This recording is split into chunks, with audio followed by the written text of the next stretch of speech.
Okay, I'm gonna try to make a video here especially for Greg and our clan, trying to explain the wind ring system here a bit. First thing to know is when you look at our clubs. So when I look at my extra mile, I can look at the accuracy and I see the accuracy is 29. The accuracy of 29 we know from the help of Golf Clash Notebook that the ring system is going to work where each ring represents 2.5 wind. So what that means is that when there's a 5 wind, when I'm using the extra mile, I need to move it. I need to be able to move from where I want the ball to land 2 rings, because that'll be a total of 5 wind adjustments. The sniper, when we look at it, we see it's a 100% accuracy, so that's a 1-to-1 ratio. That means that if there's a 5 wind, we need to move 5 rings. And when I look at my Saturn, I see it's a 56% accuracy, and then this is where it kind of scales linearly from about 50 up to 100.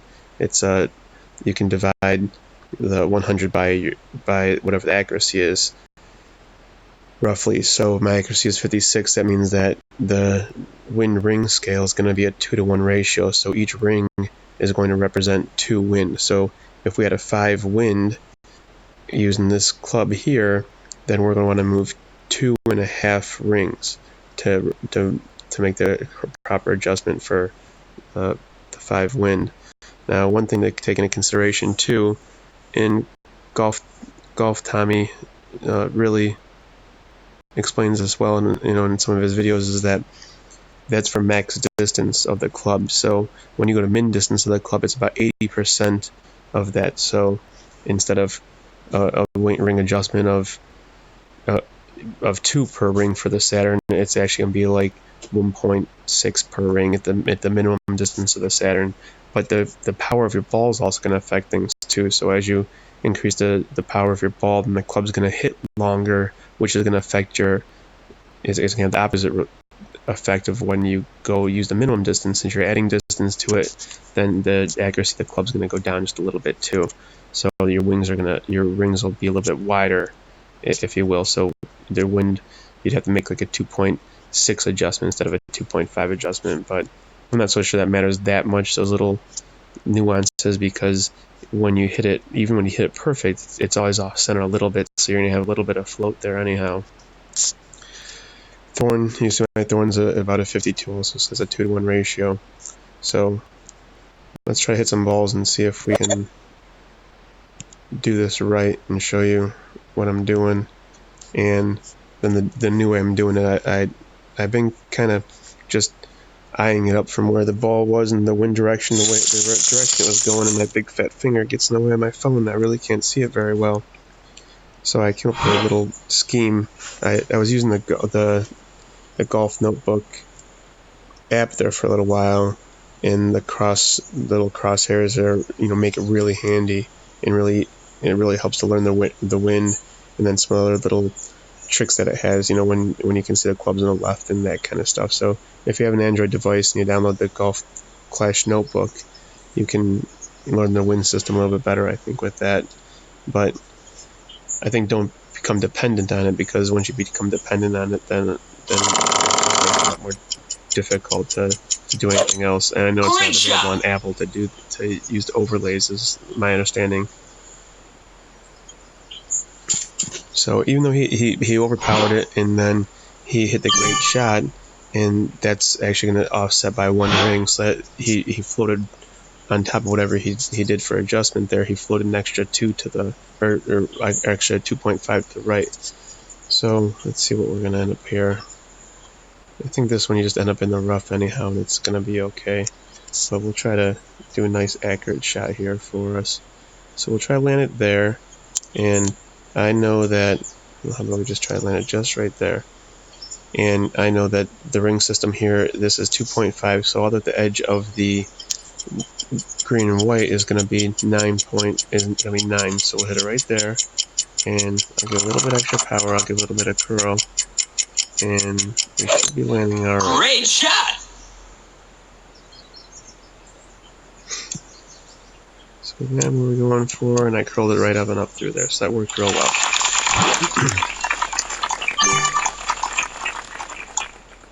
Then we should probably be using our thorn to get up there. So remember the thorn was a 56% accuracy, I think, so that would be a 2-to-1 ratio.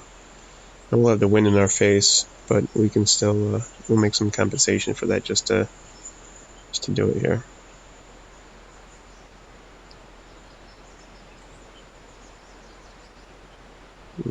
If he's gonna go, there we go. Level 7 Nirvana. That'd be nice to have. One thing to take into consideration too is the elevation. So if I didn't say it, I already talked about that, but sometimes I don't pay attention to elevation. I don't make the correct adjustments because of the elevation. So if the elevation is going downhill, then the ball's going to float a little bit further, and the accuracy is going to go down a little bit of a clip. So it means that the wind's going to drift more than the ball's going to drift more than what you thought it was going to drift.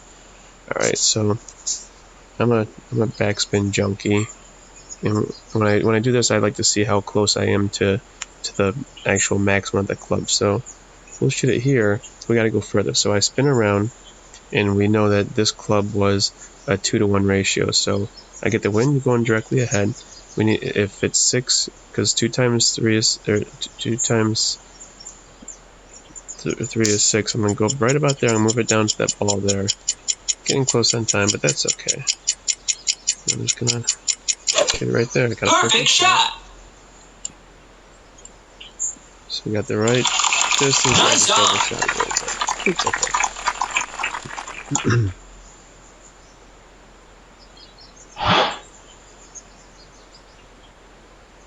We'll get a shootout, so we'll get to use a sniper and make some adjustments using the sniper too.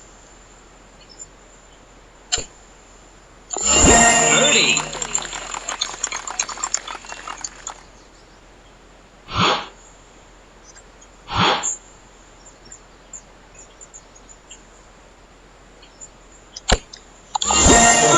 What I was doing with the screen rotating around like that, sometimes it's hard to, for me at least, it's difficult to know the right, to know exactly the angle that I needed to move or the spot I needed to move to when I move it, and like I said, my big fat finger's in the way.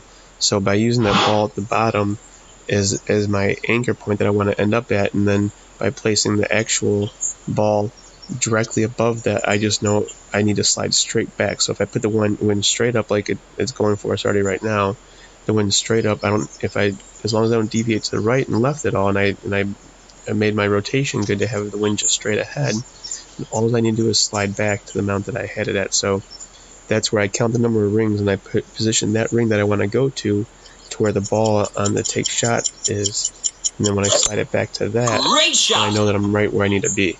And then if you have to move 9 rings, then you go down 5 rings, and you reposition, and you go 4 more rings, and then you'll be right there. Alright, so let's get this to drop right by the hole. It's not like that spot there. Let's see if we come back down the side a little bit more. Oof. Wow. Here. It's a little bit better. Alright, so we'll zoom in. We gotta go 4. This is our sniper, which means we gotta go 4 rings. Position right there. Slide it back, right at the cusp. And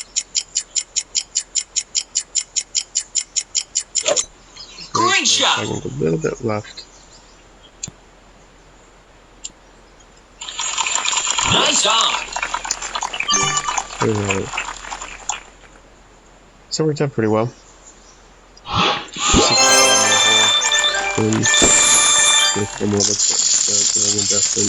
It does take a little bit longer, and it does take a little bit of getting used to, and some fast decisions. It's taking me a little bit longer right now than what it typically takes me. I think what I'm just playing and trying to talk about.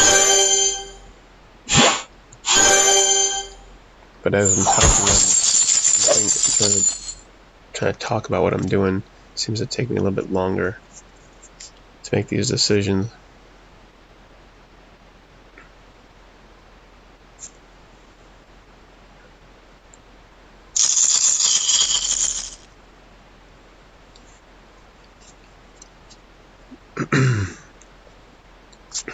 see who goes first. Alright. Oh, 10 wind. So 10 wind is really going to put me up there. I don't feel comfortable. It's probably going to blast it over there. And then end up putting me in the sand. So I'm just going to back way off here. Play it safe. And just shoot it up like this. Another guy up by pound. That's okay. I'd rather play it safe, not be in the sand, and be able to take my full club hits. Use my sniper here for the next shot. And put me up there somewhere decent. You'll be able to get to the hole.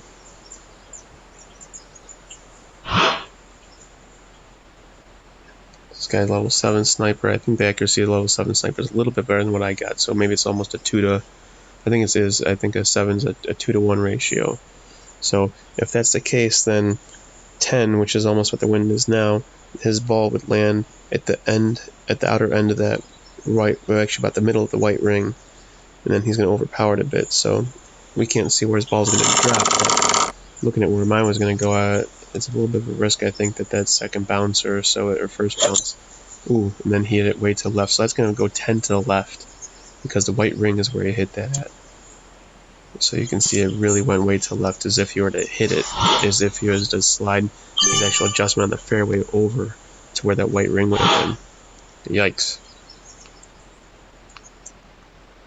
Alright, so we got an 8 ring. We know this is a 5.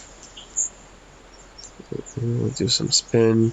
We know that the 8's going to end up right about down here. So just by knowing that, we're just going to take a pretty safe shot here, and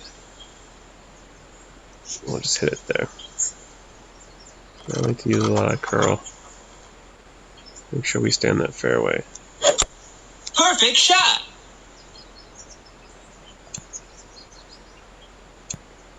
There we go. So I don't always make the adjustments based on the ring. Sometimes, especially on those longer shots like that, in the fairways, when you know the number of rings you need to move, it doesn't need to be as precise, and you can just move visually, like I just did. So on a lot of my drives, and on a lot of my kind of long fairway clubs, I just eye up like that. But it's really all about knowing your rings and knowing your clubs, and being able to figure out the rings versus the wind pretty quickly in your head and make those adjustments.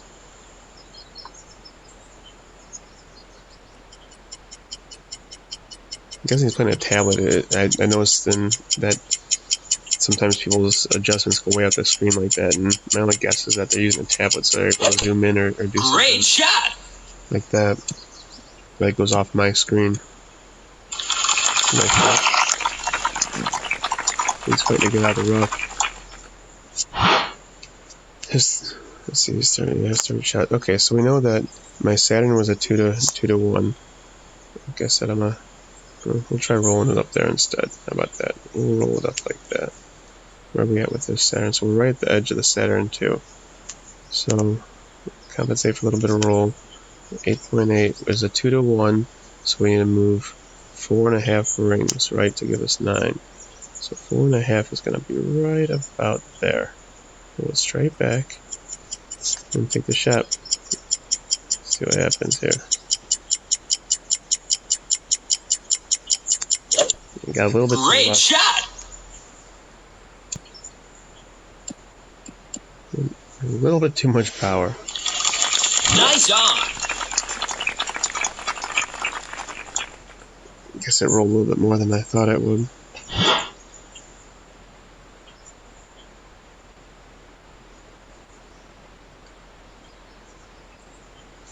And something to note, ever since I took third place in this last rookie, and every single time I play now, I almost play somebody with the top 10. It's pretty incredible. I never thought that the tournament placement would have an effect on my matchups, but it's great shot! It can't be a coincidence that almost every player I play has a top 10, with a lot of them being top 3 positions in the tournaments. And that guy took a lucky roll there. Nice on!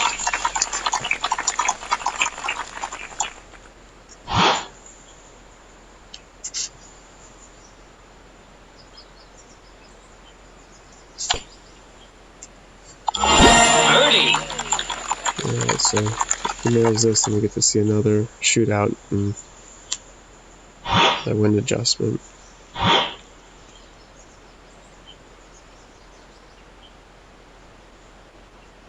That was weird.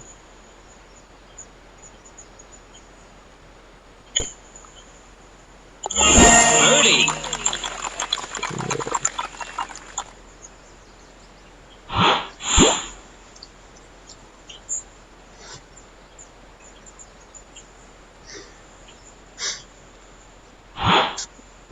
Not my favorite.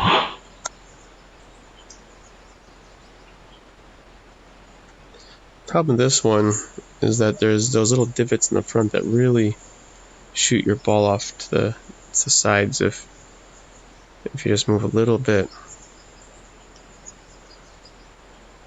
If the ball floats a little bit too much or whatever. And this is going downhill. That means that the ball's gonna drift further than what you plan on. So you can, I think Golf Clash Tommy had said that he had about 20% almost to where you would actually move. So if you're at 20%, maybe almost one more ring, you'd plan on that the ball's going to go. Great shot. Let's take that into account. It was a nice shot. Nice on.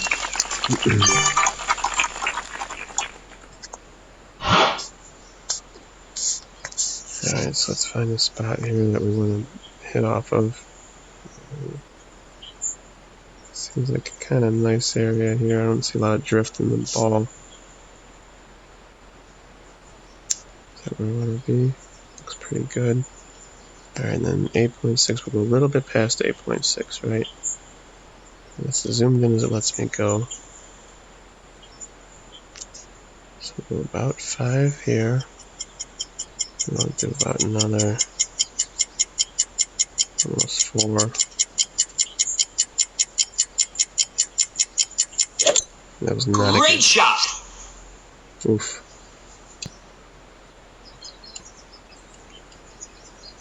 Yes, we lost that one. Nice on. I took the very far to the right. I hit great to the right, which is about almost 2 rings it looked like. So that's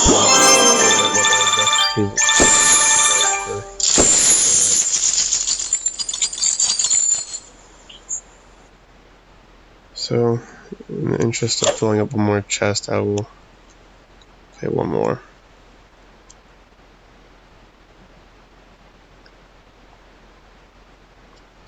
Get a few more looks at the ring adjustment too. But you can see, I think on that last one, on that shootout, if I would have hit it perfect, not a great, I think it would have been right on that hole. All right. Let's get some extra distance here. It didn't add that much, did it? So let's keep it something like this too, so that we can have the wind be a little bit more of a factor than what it is, but it's a pretty small wind. It's 2.5, so it's going to be at the very bottom of that yellow ring. We need a little bit more curve on this. This level 6 is not the greatest club here. Great shot. For the curl. That just barely made it on there. That was sad. I could have overpowered it a little bit there.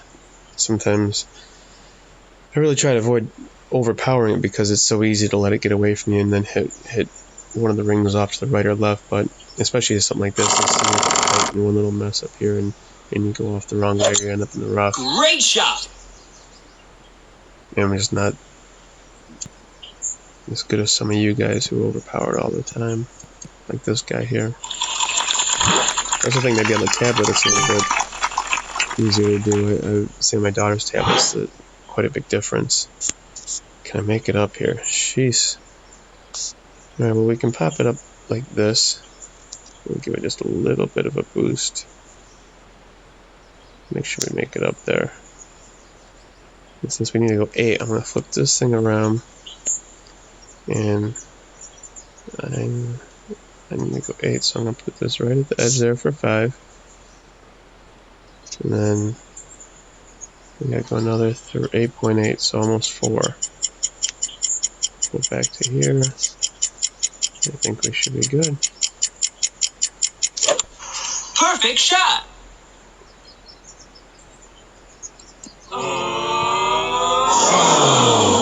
So close.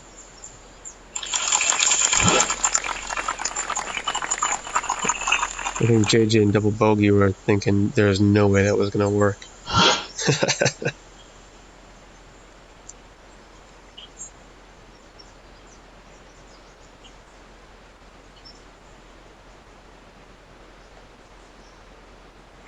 As you can see, it really helps you make some precise adjustments, especially when you know the wind's going to be, the wind's so strong. In that case, the wind was out of the ring system too, so if my accuracy is a 1-to-1 for those rings, so that was 8, almost 9 ring, so it wouldn't have been easy to visualize very well 3 additional rings on top of what the rings that you could see there. So we're not going to be getting to a shootout here. Alright, well, hopefully that's enough. Greg, if you got more questions, I can try to do a little bit more for you.